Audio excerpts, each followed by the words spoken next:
Hey, welcome back to Golf. The BRX's Winning What's in the Bag, where this week we're taking a look at Rory McIlroy's Winning What's in the Bag from the 2025 Amgen Irish Open.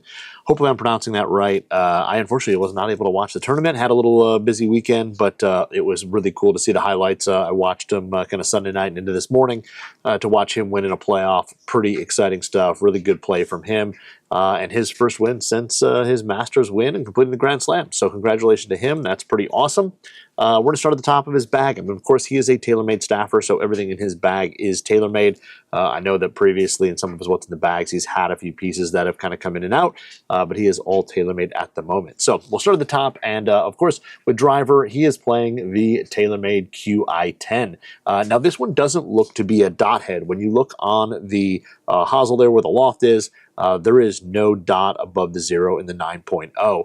So this looks like to be a standard Qi10 head, which again, the dot head was kind of the lower spinning version. This one here is maybe the traditional, very similar to retail model. Out on tour, of course, they're going to add hot melt and do some things to them to make them fit exactly how the player wants them. But this looks to be a standard Qi10, which, who knows? Rory may be searching for a little bit more spin to get those launch conditions and parameters just right. But it is a 9-degree head, but it is playing at 8.25 degrees. Now the Hosel adapter on that one is set to 2 clicks in the low position, which again, I know that probably doesn't compute out to 8.25, but that is what we're told that it's playing at is 8.25 degrees. So set to a little bit lower, so the face should just be a little bit more open, a little bit lower lofted on that one. But of course, this is the Qi10, the one from the previous generation. He has not moved into the Qi35, and by now, I'm going to expect that he will probably wait till whatever 2026 has to offer, and at that point, I think he will get a lot of pressure to move into whatever the brand new driver is for 2026. Now, this one here is shafted up with a Fujikura Ventus Black 6X. This is the low launch, low spin shaft from Fujikura. Comes in at 65 grams and 3.1 degrees of torque. He tips his 1 inch in the driver and plays it at 45 inches with a D5 swing weight. Now moving to his fairway woods, and his first fairway wood is a 3-wood, and it is, of course, as well, the TaylorMade Qi10. This is the 15-degree 3-wood head, bonded Hosel, just gloss black top, really traditional, the same one that like Scotty Scheffler plays and a handful of other players. This thing has actually become a cult classic out on tour, and in the amateur ranks. This is just one of those 3-woods that I think you're going to see in bags for a long, long time. It's just a great blend of distance, launch, forgiveness, and looks. It just it kind of checks all the boxes out there in a 3-wood. And this one here, shafted up with a Fujikura Ventus Black 8X. So the 80-gram version of the Ventus Black, 85 grams, 2.8 degrees of torque. Now this one here is tipped 1.5 inches, and he plays his 3-wood at 42.5 inches. So a little bit shorter than stock, and he has this at a D4 swing weight. So then we move into 5-wood, and 5-wood is going to be another TaylorMade Qi10, this time 18 degrees in the 5-wood. Again, same thing, kind of bonded Hosel, really great blend of easy to throw this thing up in the air, has some forgiveness, has some distance to it. It just actually is just an all-around performer right there in the 5-wood spot. Now this one here is shafted Fujikura Ventus Black 8X. This is the original VeloCore model that came out in like 2018-19. Still played by a ton of players on tour that haven't had the switch over to the new model yet. But from personally hitting the new model versus the old model, they are pretty darn similar in terms of performance.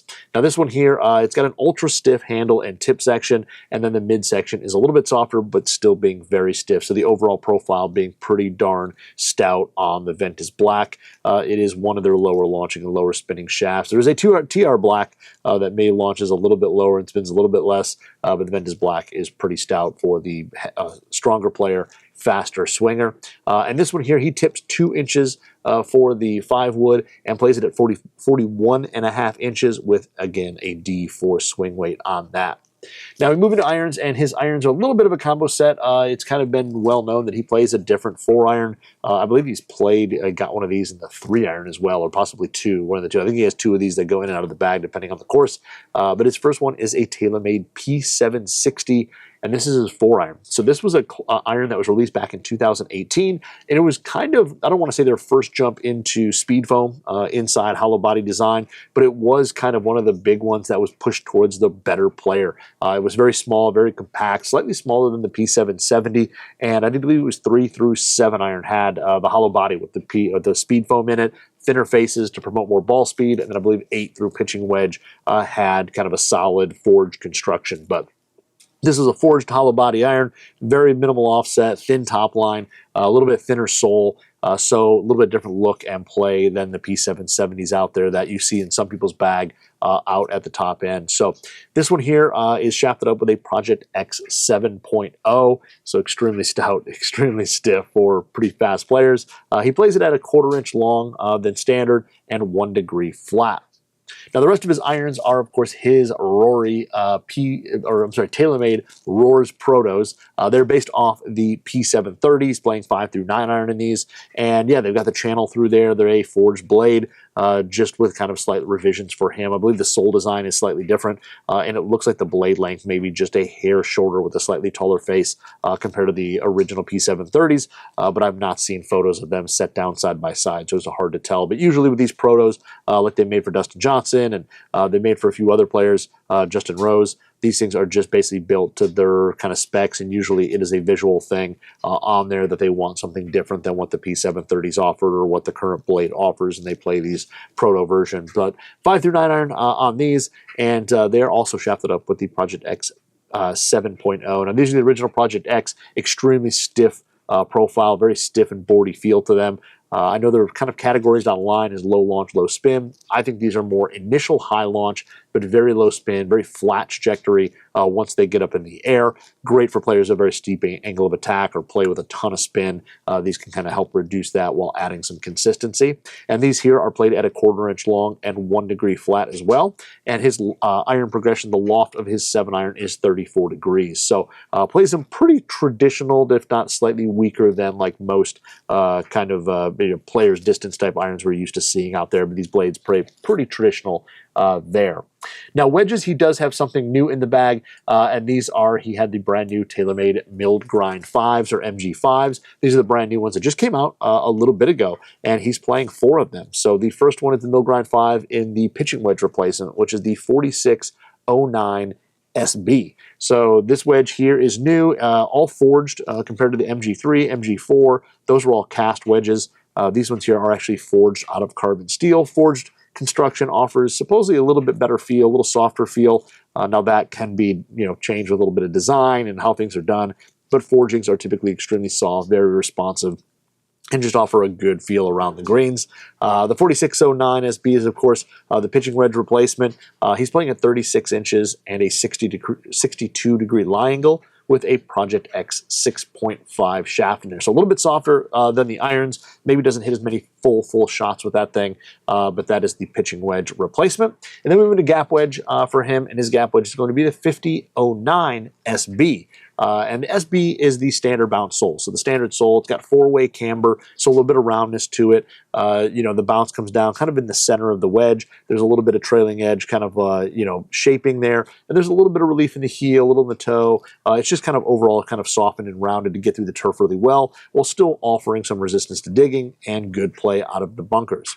Now this one here, he plays at 35 3/4 inches long with a 62.5 degree lie angle. And again, like the others, shafted up with a Project X 6.5. Now we move into sandwich, and the sandwich is again another mill grind 5, but it is this time the 5411 SB. So again, SB playing pretty much through all 3 of these wedges. I've noticed that a lot of players out on tour, it seems when we do what's in the bags, are playing kind of more fuller soles. They're not playing as much as the super low bounce, crazy relief type wedges there, at least not through gap, sand, and maybe pitching wedge replacement. They're all playing pretty traditional soled wedges. But the SB, as we just talked about, very versatile. You can still open it up. Should have a lot of float through the trap, with that kind of dynamic bounce as you open the face up. But the 5411, he's playing this one at 35.5 inches and 63 degree lie angle. And again, shafted up with a Project X 6.5. Then we move to his lob wedge, his final wedge in the bag, and it is a 6008 LB, so the low bounce version. And this one is actually bent to 61, so it's kind of playing like 6109 LB. But the LB sole is a little bit different. It's got a much more trailing edge relief, especially in the heel and the toe. It allows you to open the face up without the leading edge coming off the ground too high. Just offers more versatility around the green. And then it does have a pre-worn leading edge on it as well. And this kind of helps that leading edge get down under the ball on really tight lies, while also helping it not dig as much when it gets into the turf. So when you're hitting kind of a little bit more of a fuller shot, that pre-worn leading edge will kind of hit into the turf and then cause the wedge to kind of flatten out and want to get out of that turf without digging too much. But a really versatile wedge allows you to play a bunch of different shots, higher, lofted, lower, pressed forward to play it low. It's just going to allow a player like Rory or even us to hit a different variety of shots with this. Now, he's playing this one at 35, and basically I think it's 35.125 inches in length. I don't remember exactly what the fraction is on that. It's not math class. And he's playing this one at a 63.5 degree lie angle with a Project X 6.5 wedge shaft. So this one's a little different. The Project X 6.5 is, of course, the standard iron shaft. Comes in about 120 grams. The 6.5 wedge shaft is a 125 gram Project X shaft, but it plays a little bit softer. So it's a little bit softer to flex, offers a little bit more feel, and much like wedges, you're not hitting as many full shots with. With the lob wedge, you're probably hitting even fewer. You're hitting more kind of touch shots around the green, more partial shots, and this wedge shaft is a little bit softer to add a little bit more feel to those shots around the green. Now, putter is the same putter he's been playing for a while. It is a TaylorMade Spider Tour X. This is the X3 model, as you can see on the sole, and this is the slant neck. So the slant neck on there is going to add a little bit more toe hang. So when you set the putter like on a table or hold it in your fingers and just let it sit there, the toe will kind of point down a little bit more compared to the double bend version, which is face balanced. This is going to give a little different feel through the stroke. It's going to have that feeling of the putter kind of swinging closed at address, and it's just going to have a little different feel, almost more blade-like, which is why you're seeing so many kind of plumber's necks and slant necks on these mallet putters. They're trying to get players who typically played a blade and move them into a mallet and have kind of a similar feel to it. So this is the X3 one. It's a torched finish, which I believe this thing is made from kind of stainless steel, and they actually torch it and to make it those colors, kind of the brownish, goldish, purplish blues. All those colors come out when you heat the head up to certain temperatures and give it kind of a cool, unique look. Now, his doesn't have a true path alignment on it, which is usually that big white stripe that goes along the top. His just has this single sight line filled in, but no true path alignment on there. Typically, when you torch stuff, you're going to not have it painted, and then he just, I guess, didn't have that true line painted in after that. So kind of a little bit more naked look to it from address, but I think looks very, very cool. Insert on this one is going to be, the face insert is going to be the True Roll insert on there, which is made from Cerulean, which is kind of like a golf ball cover, so soft feel, kind of a muted sound. You're not going to hear a whole lot of click or anything like that off the face of that putter. It does have the True Roll horizontal lines in the face, so it's going to offer immediate forward roll, less hopping, less skidding, anything like that. Now, this one he plays at 34.5 inches long with 3 degrees of loft and a 69.5 degree lie angle. The grip on this one is a Super Stroke Zenergy Pistol Tour, which is the smallest of the Zenergy pistols. It's the whole pistol line, which has a little bit more of a traditional shape, a little bit more arc, as you can see in the upper hand, but the Tour version is going to be the slimmest one that they offer at the moment in that grip line. So that one's just played in the white and black color, nothing too fancy there.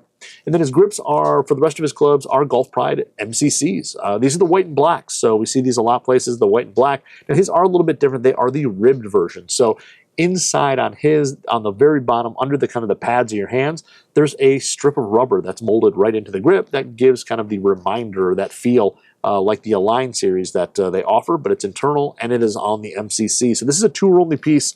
You and I can't, unfortunately, get these, but it does give kind of an idea of where the face angle is throughout the whole swing, as well as a reminder of where to hold the club in the pads of your hands for kind of that feel. So he plays these ones here with +2 wraps on them, so not too much bigger than what they are. I believe they're standard. I think they're standard 580s with the rib. They might be 600s. I don't remember exactly, but they do have +2 wraps. And then ball is the TaylorMade TP5. So he's playing the 2024 TP5.